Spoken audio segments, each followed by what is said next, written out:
Alors, petit test aujourd'hui, on va faire une capsule un petit peu technique, comme je vous avais dit, promis lors de dimanche dernier, en intégrant quelques commentaires par rapport à la vidéo.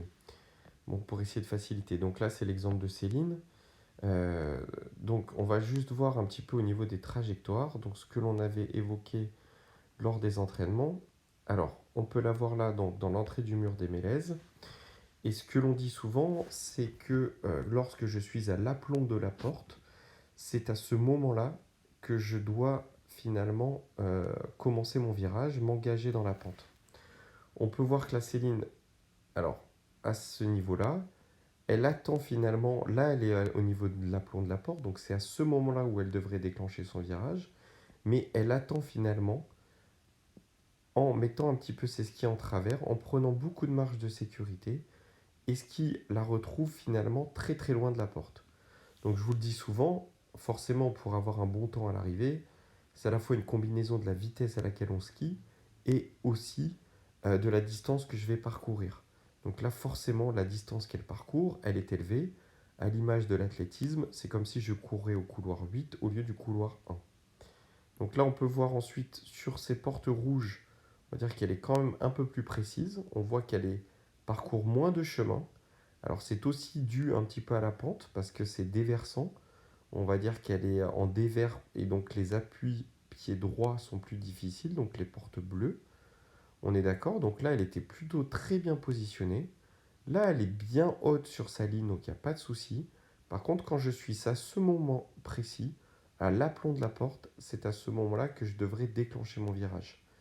Donc là, ce qu'elle fait, alors c'est peut-être par un manque de confiance ou d'habitude, donc là, au lieu de plonger sur l'avant de son ski, on voit là qu'elle va mettre ses skis en travers, faire une sorte de dérapage pour bien se positionner, se mettre en confiance. Et lorsqu'elle pense qu'elle est du moins dans la bonne ligne, là, elle va vraiment faire son virage. Mais on voit qu'elle prend beaucoup, beaucoup de marge de sécurité. Donc là, là, les appuis pied gauche, donc porte rouge. Donc là, c'est quand même un peu moins bien que la porte précédente du côté rouge. Et là, c'est de nouveau un petit peu la même chose. Là, je suis là. Là, elle est positionnée. Donc, si elle appuyait franchement sur son ski, on voit bien que si elle n'avait pas cette entrée hésitante, qu'est-ce qu'elle ferait? Elle passerait soit au-dessus de la porte bleue, carrément, ou soit dans la porte bleue. Donc là, finalement, elle va mettre un peu ses skis en travers trop tôt. Et la même chose, elle va déraper comme ceci. On voit aussi la ligne d'épaule qui tombe. Et donc forcément, à chaque fois, c'est beaucoup de marge qu'elle prend à chaque entrée de courbe. Tac. Et là aussi, beaucoup de chemin encore parcouru. Bon, ce qui est positif, c'est qu'elle perd quand même pas beaucoup de temps. Elle est quand même fluide sur tout son enchaînement. Donc c'est quand même assez positif. Alors, pour Carole, c'est un petit peu la même chose que ce qu'on a vu pour Céline précédemment. C'est toujours pareil. Donc l'enchaînement est quand même relativement fluide. Donc ça, c'est très positif. On va le voir à vitesse réelle. Mais par contre, c'est la même chose, vous voyez, au niveau des passages de porte.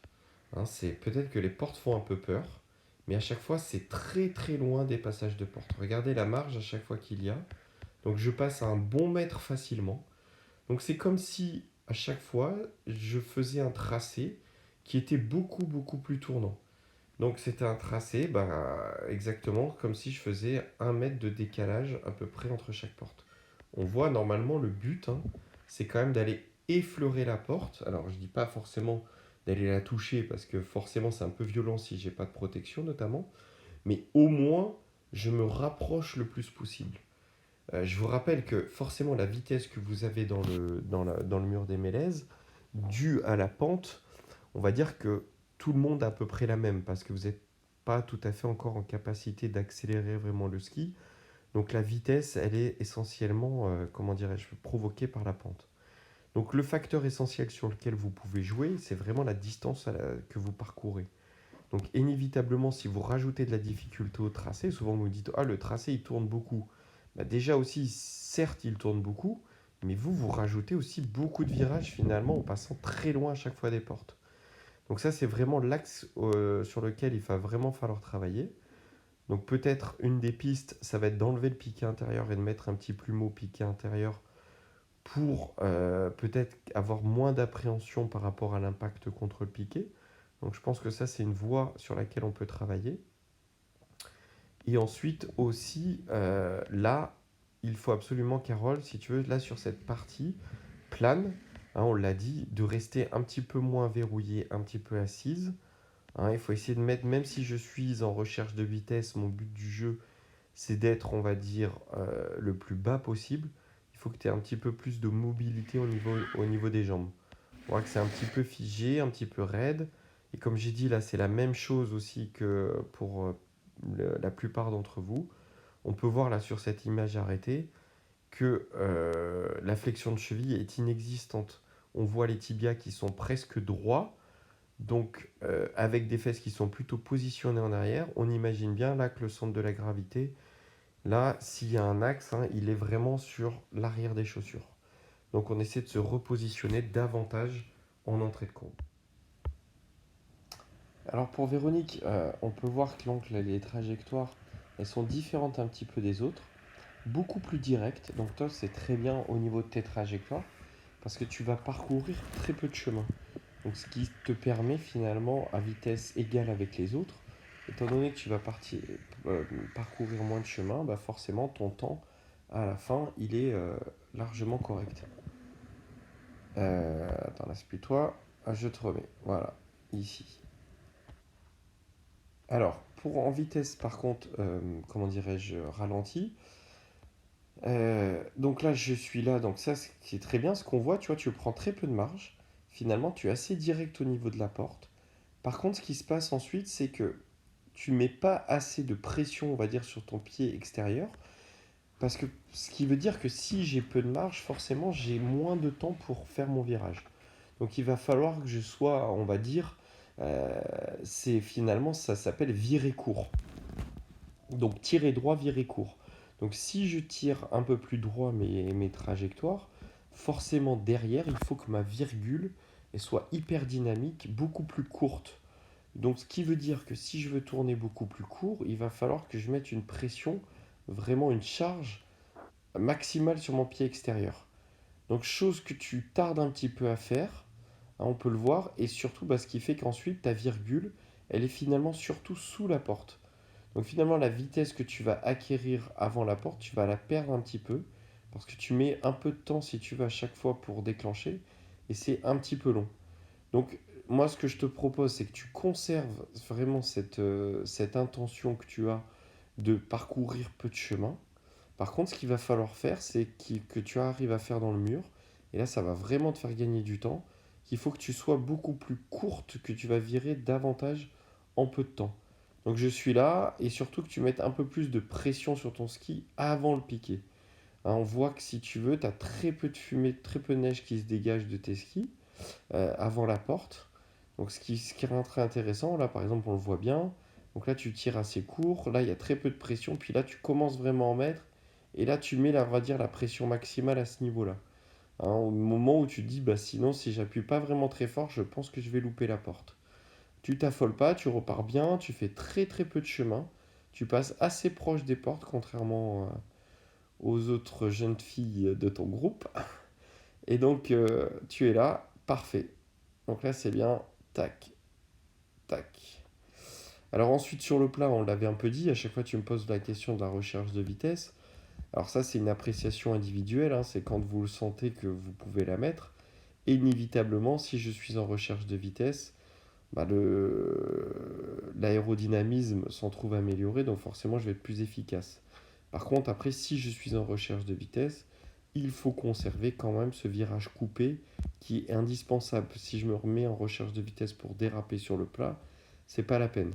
Donc après, tu vois, tu peux gagner au niveau de ta position, hein. On l'a travaillé en bas, notamment en libre. Comme je vous ai dit, les coudes davantage devant les genoux, beaucoup plus basses.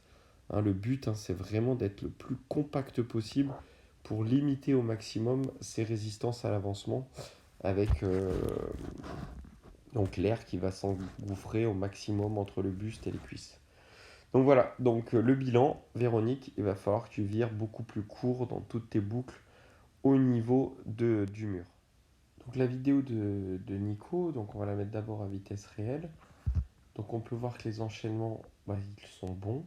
Il y a très peu de temps d'arrêt entre chaque courbe. Donc on passe bien d'un jeu de courbe à courbe. Donc ça c'est intéressant. Et la vitesse dans le mur, elle est aussi très bonne. Alors par contre, les points vraiment améliorés, bon ça on l'avait vu déjà, comment dirais-je, j'en avais déjà parlé lors de, comment dirais des passages sur le terrain. C'est vraiment cet écart de pied qui grandit énormément sur le plan latéral au niveau du passage de porte.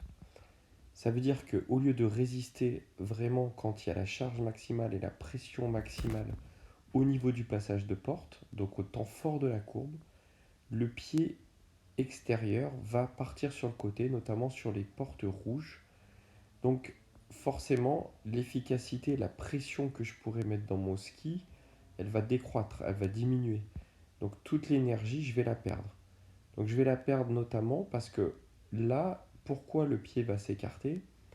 D'une part, Nico s'écrase un petit peu au passage de porte. On voit notamment ses positions de main qui sont vers le bas. On va le voir un petit peu plus loin. Et aussi une ligne d'épaule qui s'éloigne. On voit là, regardez l'écart de pied qu'il peut y avoir. On peut voir que là, il a un écart qui est à peu près normal. Et là, plus la courbe va se passer, plus finalement l'énergie va s'échapper sur le côté gauche de manière latérale. Et forcément, l'énergie que je devrais emmagasiner, qui devrait me permettre de repartir dans l'autre courbe facilement par une réaction d'appui, bah, elle est moindre parce que je n'ai pas assez résisté à cette courbe. Donc là, forcément, sur ces portes bleues, c'est moins flagrant parce que la piste va déverser dans l'autre sens. Donc ça, c'est plus facile de ce côté-là. Et là, par exemple, sur cette porte rouge qui est un petit peu en dévers, là, inévitablement, il faut que je résiste davantage. Et dès le début de la courbe, on voit ce ski qui part un peu en divergence et qui s'éloigne et qui forcément va traîner un petit peu derrière. Donc la charge et l'appui n'est pas vraiment fait de manière optimale là sur cette courbe. Après, ce qui est positif, c'est quand même qu'il ressort assez de manière dynamique, on va dire, au niveau de la porte. Donc ça, c'est bien. Là, on voit, bam, il ressort assez bien. Et là, même chose. On va venir, on voit le pied comme ça qui part latéralement. Alors pourquoi? Parce qu'on voit légèrement un petit peu cette main intérieure qui est trop basse, une ligne d'épaule qui tombe un peu, hein, et surtout, bah, il n'est pas assez en appui sur son pied extérieur. Donc forcément, quand je suis pas assez en appui sur mon pied extérieur, bah, il a tendance à partir. On peut le voir, c'est flagrant un petit peu sur chaque courbe. Donc là, même si c'est moins, on voit quand même que ce pied il est un petit peu divergent et que finalement l'angle entre son haut et son bas du corps n'est pas suffisant pour vraiment lui imposer une contrainte et de manière de résister. Même chose là encore, on va le voir. Hop, c'est un peu trop loin, ce pied à chaque fois. Alors après, là, on voit par contre, là, ce qui est positif, c'est qu'il sort de sa courbe, mais c'est lui qui force un peu le mouvement, on va dire, pour venir se remettre à l'aplomb de ses skis, ce qui est normal. Mais au lieu que ça soit davantage, on va dire, ce pied extérieur, ce ski que j'ai tordu, parce qu'on voit qu'il a très peu, qu'il est presque pas tordu, d'ailleurs il traîne en arrière, il devrait être tordu et comme à l'image d'un trampoline, il devrait me renvoyer sur l'autre courbe. Après, ce qui est bien, c'est qu'il compense, on va dire, au niveau de son physique. Donc, il met de l'engagement. Donc, ça, c'est très bien. Donc, vraiment, pour passer le cap supérieur, faut que tu, Nico, hein, si tu vois cette vidéo, il faut absolument que tu sois, comment dirais-je, un écart de pied constant. Ça, faut que tu t'entraînes en ski libre. Toujours cet écart de pied constant et que tu sentes que tu as toujours ton pied qui est sous toi, qu'il ne s'échappe pas sur le côté et encore moins derrière.